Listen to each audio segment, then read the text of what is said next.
तो सबसे बड़ी हमारी बीमारी क्या है? हम भूल गए हैं हम कौन है। हम आत्मा है। हम कहां से आए हैं? उस भगवान से। जब हम इस संसार में आए, भगवान से क्या कहते हैं? हम आपको जरूर याद करेंगे, हम रोज आपकी पूजा करेंगे, हम रोज आपको प्रार्थना करेंगे, हम ये सब करेंगे। लेकिन हम जब यहाँ पे आ जाते हैं, बहुत बिजी है। सत्संग पे किसको बोले ना आ जाओ हमारा सत्संग इंटरनेशनल स्कूल में भी संडे को 12 से 2 सॉरी करो जी, एक ही दिन तो मिलता है छुट्टी का। हम कहां से आएंगे? हे कृष्ण महामंत्र है, ये क्या करता है? हमको याद दिलाता है हम कौन है। हम कहां से आए हैं? परमात्मा, हमारे भगवान से। तो हम जब परमात्मा से आए हैं तो हमारे जीवन का उद्देश्य क्या होना चाहिए? कनेक्टेड होना चाहिए। कांटेक्ट मतलब कनेक्टेड। और उसमें बात क्या करनी है आपको पता है? हरे कृष्णा हरे कृष्णा कृष्णा कृष्णा हरे हरे, हरे राम राम राम हरे हरे। तो 108 नंबर हमको रोज डायल करना है।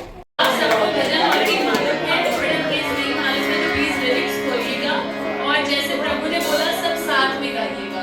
संकीर्तन का मतलब है कि संग में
Hare